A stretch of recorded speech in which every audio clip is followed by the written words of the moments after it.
अस्सलाम वालेकुम दोस्तों, मैं डॉक्टर मुमताज़ अता एक बार फिर आपको अपनी व्लॉग डॉक्टर मुमताज़ अता होमियो व्लॉग में खुश आमदीद कहती हूँ।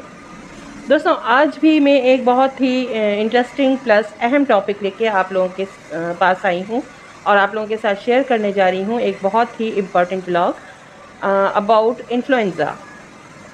जैसा कि आप सब लोग जानते हैं कि इन्फ्लुएंज़ा एक बहुत मशहूर बीमारी है, मींस के बहुत ज़्यादा एक कॉमन बीमारी है जिसको ख़ास तौर पर बरस सग़ीर में तो हर कोई बहुत अच्छी तरह से जानता है और हर कोई इसका शिकार हो चुका है। तो मैं अपनी व्लॉग कंटिन्यू करने से पहले आप लोगों से ज़रूर दरख्वास्त करूँगी, काइंडली मेरी व्लॉग शेयर भी कीजिएगा, लाइक भी कीजिएगा और मेरा चैनल सब्सक्राइब कर लीजिएगा ताकि इसमें बताई जाने वाली जितनी भी अहम मालूमात हैं वो न सिर्फ आप तक पहुंच सकें बल्कि आपके तवज्जुह से मज़ीद लोग भी इन तमाम बीमारियों और उनके होम्योपैथिक इलाज से वाकिफ़ हो सकें और फ़ायदा उठा सकें। दोस्तों, जैसा कि मैंने आपको बताया कि आज हम बात करने जा रहे हैं इन्फ्लुएंज़ा के मुतालिक। इन्फ्लुएंज़ा एक बीमारी है जो कि माइगोसो वायरस और पैरामाइगोसो वायरस टाइप ए, बी और सी से होती है। अमूमन जो है वो इस बीमारी का दौरानिया 24 से 48 घंटे होता है। अगर हम इसके सिम्टम्स में आएँ कि इसके सिम्टम्स किस टाइप के होते हैं तो बेचैनी होती है, कमर और हाथ और पाँव में शदीद दर्द होता है। मरीज़ को स्टार्ट में भूख नहीं लगती, मतली और क़े का बिल्कुल उसको एहसास होता है। सर में शदीद दर्द रहता है, मरीज़ को बहुत ज़्यादा छींकें आती हैं और खुश्क खांसी भी स्टार्ट में हो जाती है। नाक और जो आँखें हैं उनसे अमूमन पानी आता रहता है। बाज़ औक़ात इन अलामात के साथ मरीज़ में कपकपाहट और लर्ज़े का भी एहसास होता है और आम तौर पर यह एहसास बहुत ज़्यादा होता है। अच्छा, अमूमन देखा जाएगा अगर इसकी फ़िज़िकली हम उस पर गौर करेंगे तो आँखें इसकी रेड होंगी, जिनमें खून की वो जो बारीक कैपिलरीज़ हैं वो भी माइनर नज़र आ रही होंगी। हलक़ उसका मतरम होगा इस लिहाज से कि थोड़ा सा सूजन का एहसास उसमें होगा और हम अगर अंदर से उसका मायना करेंगे तो उसमें सुर्खी भी वाज़ेह तौर पे हमें नज़र आ रही होगी। अब अगर हम तफ़सीलन इस मर्ज़ की बात करें तो ये मर्ज़ कई सूरतों पर इंसान पर हमला करता है। बाज़ औक़ात इसका हमला बहुत मामूली सा होता है और ज़ुकाम की अलामात और हल्के फुल्के बुखार की अलामत के साथ इन्फ्लुएंज़ा की अलामात शुरू होती हैं। आम अज़बी और उज़लाती कमज़ोरी, मसल्स का दर्द हो जाना, मुँह का बद ज़ायक़ा, खाने पीने से नफ़रत हो जाती है, तमाम जिस्म में थोड़ा थोड़ा दर्द रहता है और मामूली खांसी और नज़ला इस बीमारी की आम अलामात हैं। अच्छा, अगर इस बीमारी को हम अंग्रेज़ी में बोलें, वैसे तो इन्फ्लुएंज़ा एक कॉमन नेम है इसका, लेकिन अगर हम बोलें तो कीटार्ल फ़ीवर भी इसको कहा जाता है। और ये जो मैंने आपको तमाम इसकी सिम्टम्स बताए हैं ये अमूमन 4 या 5 रोज़ तक रहकर और फिर मरीज़ आहिस्ता आहिस्ता सेहतियाब होना शुरू हो जाता है। दोस्तों, ये तो थी वो अलामात जो कि एक आम इन्फ्लुएंज़ा में हमें देखने को मिलती हैं, लेकिन अगर इन्फ्लुएंज़ा कुछ शिद्दत इख्तियार कर जाए तो इस बीमारी के हमरा प्लोरेसी या ब्रोंकाइटिस और नमूनिया भी हो सकता है। खांसी करने से सीने में दर्द का एहसास भी शदीद हो सकता है, क्योंकि शदीद खांसी होती है, जैसे मैं बता चुकी हूँ, खुश्क खांसी का शिकार हो सकता है मरीज़। और इसके साथ साथ गले और सांस की नाली में भी सूजन और ख़राश का एहसास नज़र आ सकता है हमें। चेहरा मरीज़ का खिंचा हुआ फीलिंग होगी कि चेहरा बहुत खिंच गया है, बुखार बहुत तेज़ महसूस होगा और प्यास की शिद्दत बहुत ज़्यादा महसूस हो रही होगी। आवाज़ भी भारी हो सकती है, गला बैठ जाएगा, खांसी सख्त तकलीफ़ दे होगी और ये मर्ज़ इस सूरत में फिर ज़्यादा तकलीफ़ दे और क्रिटिकल कंडीशन इख्तियार कर सकता है। दोस्तों, बाज़ बीमारियों में ये मर्ज़ रेहमेटाइटिस वैरायटी की शक्ल में भी नमूदार हो सकता है। मीन्स के बुखार ज़ुकाम तेज़ होगा, जिस्म में इतना शदीद दर्द होगा जैसे कि जोड़ों की बीमारी में जो जोड़ों की बीमारी में मुब्तला लोग होते हैं उनकी तकलीफ़ जैसा एहसास होगा। ये दर्द कभी जिस्म के एक हिस्से में होगा और कभी दूसरे हिस्से में होता है और ये बहुत शदीद तकलीफ़ देता है। थर्ड जो इसकी कंडीशन हो सकती है वो ये कि बाज़ औक़ात इस मर्ज़ के शुरू होते ही क़े और दस्त आने शुरू हो जाते हैं। मींस के भले इन्फ्लुएंज़ा है लेकिन अगर इसकी कंडीशन थोड़ी चेंज है तो हमें इसमें क़े और दस्त भी नज़र आएंगे हैं। उबकाइयाँ आती हैं मरीज़ को और बहुत सख्त तकलीफ़ होती है मरीज़ को और इस कंडीशन को हम कहेंगे कोलरेटिक वैरायटी। अच्छा, इसके बाज़ हालतों में जो बुखार है वो 104 या 105 फ़ारेनहाइट तक हो सकता है और गुनूदगी और जिसकी वजह से गुनूदगी तारी हो जाती है, बाज़ औक़ात बेहोशी भी तारी हो सकती है, चेहरा और ज़बान की रंगत बदल जाती है दोस्तों, अज़बी और उज़लाती कमज़ोरी भी शदीद बढ़ जाती है, और अगर नमूनिया हो जाता है तो उसके साथ फिर दीगर अमराज़ भी हो जाते हैं। सांस बहुत ज़्यादा खींच के लेना पड़ता है मरीज़ को, और ये फिर इस मर्ज़ का शदीद तरीन हमला हम इसको कहेंगे। दोस्तों इसके साथ साथ इन्फ्लुएंज़ा की अगर क्रिटिकल कंडीशन है तो बाज़ मरीज़ों में जो बुखार है वो टाइफाइड की भी शक्ल इख्तियार कर सकता है, जबकि बाज़ जो मरीज़ हैं उनमें बुखार 4 से 5 रोज़ तक बल्कि ज़्यादा दिनों तक भी मुतवातर बुखार आता रहता है, और बाज़ को जो है वो बुखार उतर कर फिर सर्दी से दोबारा चढ़ जाता है। खांसी ज़ुकाम वगैरह की तो अलामात उसके साथ साथ होती ही हैं। गर्ज़ ये कि इस बीमारी में हमें मुख्तलिफ़ किस्म के साइन एंड सिम्टम्स नज़र आते हैं। सबसे ज़्यादा ख़राबी जो इस बीमारी में है दोस्तों वो ये है कि बुखार के दूर हो जाने के बावजूद भी खांसी बरकरार रहती है। वो जो खुश्क खांसी एक थी वो बरकरार रहती है, और उसकी वजह से, बुखार की वजह से, खांसी की वजह से, चेस्ट पेन की वजह से बहुत ही नकाहत और कमज़ोरी का शिकार हो जाता है मरीज़, और फिर कमज़ोरी और ये नकाहत और खांसी काफ़ी ज़्यादा दिनों तक मरीज़ को तंग करती रहती है। दोस्तों ये जो है इन्फ्लुएंज़ा एक वबाई मर्ज़ है, एक शख्स से दूसरे शख्स को लग जाता है, और जब इसका ज़ोर ज़्यादा होता है तो इसमें कोई भी एहतियात कारगर साबित नहीं हो सकती। ये बहुत तेज़ी से फैलने वाली बीमारी है, और जो है एक दफ़ा बहुत ज़्यादा फैल गया था इटली में, और इटली के लोगों का ख्याल था कि ये मर्ज़ जो है वो एक सितारों की चाल से पैदा होता है, इसीलिए उन्होंने इसका नाम इन्फ्लुएंज़ा रख दिया था।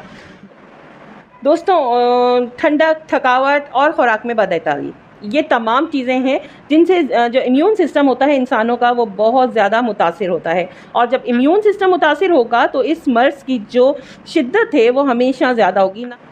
दोस्तों अगर हम बात करें कि हमें लेबॉरेटरी टेस्ट में क्या चीज़ें प्रेफर करना चाहिए, तो सबसे पहले तो ब्लड सीपीस कंप्लीट करानी चाहिए। इसके अलावा थूक का टेस्ट कराना भी बहुत ज़रूरी है, और जो ब्लड का टेस्ट है इसमें टीएलसी यानी खून के सफ़ेद जो सेल्स होते हैं, वाइट सेल्स, उनका हमें मुआयना करना होता है, क्योंकि इन्फ्लुएंज़ा में वाइट ब्लड सेल्स की तादाद बढ़ जाया करती है। अब आते हैं होम्योपैथिक इलाज की तरफ। होम्योपैथिक इलाज के लिए जैसा कि मैंने आपको पहले भी अपनी तमाम ब्लॉग्स में बताया है कि मैं आपको सिम्टम्स बताती हूँ बीमारी के, और उसी सिम्टम्स के मुताबिक फिर हम आपको दवाओं का बताते हैं कि इस सिम्टम्स के साथ कौन सी दवा ज़्यादा रिलेट कर रही है। तो अगर मरीज़ को आप देखें कि बेचैनी भी है, बेकरारी बहुत ज़्यादा है, बहुत तेज़ बुखार हो रहा है और उसकी आइज़ बहुत रेड हो रही हैं, तो हमारी जो सबसे पहली दवा होगी वो होगी एकोनाइट। एकोनाइट 30 में 3 टाइम अ डे हम 10 ड्रॉप्स डायरेक्टली ज़बान पे डालेंगे मरीज़ के, और इंशाल्लाह इससे बहुत जल्द अफाका होगा। इसी तरह अगर मरीज़ शिकायत करे कि उसके तमाम जिस्म में दुखन का एहसास हो रहा है, ठंडक बहुत फ़ील हो रही है, छींकें बेतहाशा आ रही हैं, और काहली और सुस्ती उसमें इतनी नुमायाँ हो गई है कि वो दूसरे देखने वालों को भी फ़ील हो रही है, ना उससे उठा जा रहा है और ना ही वो कोई मूवमेंट कर पा रहा है, तो उसके लिए हमारे पास बेस्ट रेमेडी है जलसीमेम 30। जलसीमेम 30 3 टाइम अ डे 10 ड्रॉप्स आप डायरेक्टली मरीज़ की टंग पे देंगे, और इंशाल्लाह उससे बहुत जल्द इन अलामात में फ़र्क पड़ेगा। अगर मरीज़ आपसे शिकायत करता है कि उसकी हड्डियों में दर्द का एहसास बहुत बढ़ गया है, उसकी हड्डियों में बहुत ज़्यादा दर्द हो रहा है, या जो वबाई अगर आप नज़ला आप देखें कि हाँ ये इन्फ्लुएंज़ा पूरे इर्द गिर्द उनके इलाक़ों में फैल चुका है, वबाई शक्ल इख्तियार कर चुका है, और खांसी भी उसे मरीज़ को बेतहाशा है, तो हम उसको जो प्रीफर करेंगे दवा वो यूपेट्रियम पर्फ है। इसको हम 30 पोटेंसी में देंगे, और ये बेस्ट रेमेडी है फॉर हड्डियों का दर्द।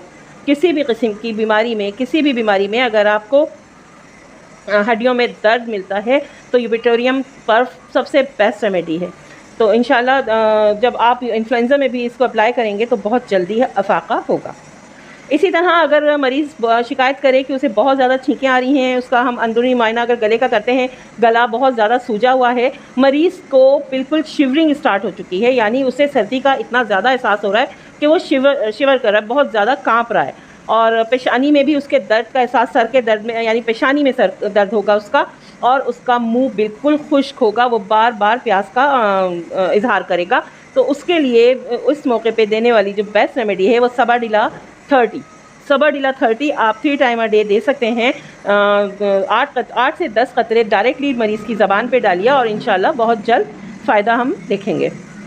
इसी तरह अगर इन्फ्लुएंज़ा में नकाहत हद से ज़्यादा बढ़ गई है, ज़ुकाम के दौरे हो रहे हैं, यानी हर थोड़ी देर के बाद शदीद किस्म की उसे छींकें भी आ रही हैं और खांसी का भी बहुत ज़्यादा हो रहा है, नोज़ से भी पानी आ रहा है, तो और फिर थोड़ी देर बाद वो रेस्ट करता है या थोड़ी देर बाद वो सही हो जाता है और उसके बाद फिर उसी शिद्दत से इफ़ेक्ट करता है दोबारा, तो और जलनदार दर्द होते हैं, यानी इस तरह लगता है कि कोई चीज़ जल रही है बिल्कुल, और जो पानी का इखराज होगा नाक से, ख़ास तौर पे नाक और आँखों से जो पानी निकल रहा होगा उसमें भी जलन नुमायाँ होगी।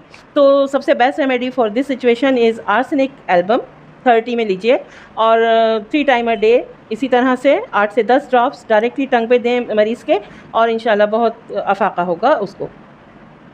अगर मरीज़ की हम आइज़ चेक करें और आइज़ हमें थोड़ी फैली हुई नज़र आए, मींस के मैंने इससे पहले जो बताया था वो आँखों में सूजन का एहसास था जिसकी वजह से आँखें हमें उसकी बहुत सूजी हुई नज़र आ रही थी, लेकिन आँखें हमें फैली हुई नज़र आ रही हैं और गले में दुखन का शदीद एहसास अगर मरीज़ हमें बता रहा है तो इस कंडीशन में हमें डल्का मारा 30 उसे देना चाहिए, जो कि मरीज़ की इस कैफियत को बहुत ज़्यादा रिलीफ दे देगा। इसी तरह अगर खांसी बहुत तकलीफ़ दे है, यानी रुक ही नहीं रही है, मुसलसल और खुश्क खांसी का दौरा जिसे कह सकते हैं कि वो रुक ही नहीं रही है और मरीज़ खांसे जा रहा है और खांसने की वजह से उसका गला बहुत खुश्क हो चुका है, प्यास का उसे बहुत ज़्यादा एहसास हो रहा है, बाकी सिम्टम्स भी उसके साथ हैं, मीन्स के बुखार भी है, जिस्म में दर्द भी है, तो इस सूरत में हमें ब्रायोनिया 30 प्रीफर करना चाहिए। ब्रायोनिया 30 3 टाइम अ डे 8 से 10 ड्रॉप्स बहुत बेस्ट रेमेडी है फॉर दिस सिचुएशन। इसी तरह अगर जैसे कि मैंने पहले बताया कि इस मर्ज़ में अमूमन हड्डियों में दर्द का भी एहसास होता है, छींकें भी बहुत ज़्यादा आ रही होती हैं, खांसी भी बहुत ज़्यादा हो रही होती है, इस सिचुएशन के लिए एक और बेस्ट रेमेडी हमारे पास है रस्टाक्स। रस्टाक्स 30 में 3 टाइम अ डे 5 से 10 कतरे रोज़ाना डायरेक्टली ज़बान पे दें मरीज़ के और इंशाल्लाह बहुत जल्दी अफाका होगा इस सिचुएशन में। दोस्तों इसके साथ साथ जो मैं आपको दवाएं जो मैंने आपको बताई अलामात के साथ, इसके साथ हमें कुछ एहतियाती तदाबीर भी ज़रूर इख्तियार करना चाहिए। एक तो मरीज़ के इर्द गिर्द आप सफाई का बहुत ज़्यादा ख्याल रखेंगे, उसके बेड की चादर आप चेंज करते रहेंगे और वो जो अगर टिश्यूज़ या वो रुमाल कोई यूज़ कर रहे हैं तो उसको या टिश्यूज़ को तो आप बाहर ले जाकर जलवा दें, ताकि वो, क्योंकि जैसे मैं आपको बता चुकी हूँ ये एक वबाई मर्ज़ है और बहुत जल्दी इफ़ेक्ट करता है दूसरे लोगों को, ताकि दूसरे लोग इससे मुतासिर नहीं हो सकें। अगर जो बेड है, बेडशीट है या टॉवल्स हैं, अगर वो धुलने वाले हैं तो गर्म उबलते हुए पानी में डाल के धोइए ताकि उसमें जो जर्म्स हैं वो मर जाएं और इसके साथ उन्हें सनलाइट में आप सुखाएं वो चीज़ें तमाम, ताकि दोबारा यूज़ हो सकें और दूसरे लोग उससे मुतासिर नहीं हों।